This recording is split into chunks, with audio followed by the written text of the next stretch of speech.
ओम नमो भगवते वासुदेवाय। अक्षय तृतीया की कथा। प्राचीन काल में एक धर्मदास नामक वैश्य रहता था। धर्मदास अपने परिवार के साथ एक छोटे से गांव में रहता था। वह बहुत ही गरीब था। वह हमेशा अपने परिवार के भरण पोषण के लिए चिंतित रहता था। उसके परिवार में कई सदस्य थे। धर्मदास बहुत ही धार्मिक प्रवृत्ति का व्यक्ति था।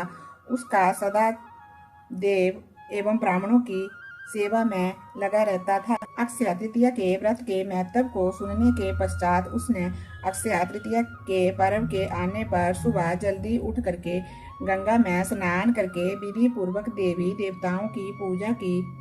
व्रत के दिन उसने अपने सामर्थ्य के अनुसार जल से भरे हुए घड़े, पंखे, जौ, सत्तू, चावल, नमक, गेहूं, गुड़, घी, दही, सोना तथा बस्तर आदि वस्तुएं भगवान के चरणों में रखकर ब्राह्मणों को अर्पित की। ये सब दान दे करके धर्मदास के परिवार वाले तथा उसकी पत्नी ने उसे रोकने की कोशिश की।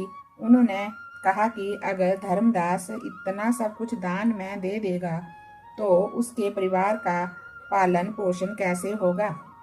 फिर भी धर्मदास अपने दान और पुण्य कर्म से विचलित नहीं हुआ और उसने ब्राह्मणों को कई प्रकार का दान दिया।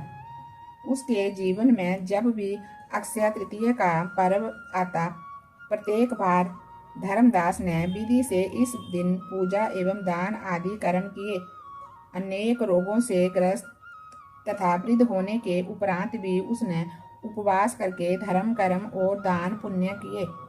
यही वैश्य दूसरे अगले जन्म में कुशावती का राजा हुआ।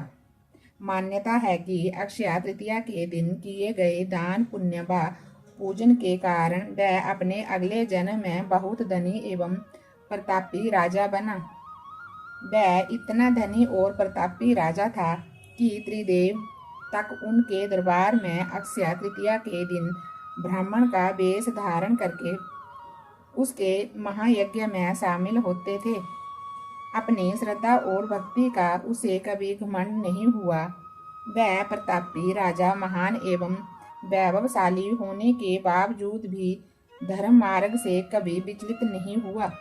माना जाता है कि यही राजा आगे के जन्मों में भारत के प्रसिद्ध सम्राट चंद्रगुप्त के रूप में पैदा हुए थे। जैसे भगवान ने धर्मदास पर अपनी कृपा की, वैसे ही जो भी व्यक्ति इस अक्षय तृतीया की कथा का महत्व सुनता है और विधि विधान से पूजा एवं दान आदि करता है, उसे अक्षय पुण्य एवं यश की प्राप्ति होती है। ओम नमो भगवते वासुदेवाय।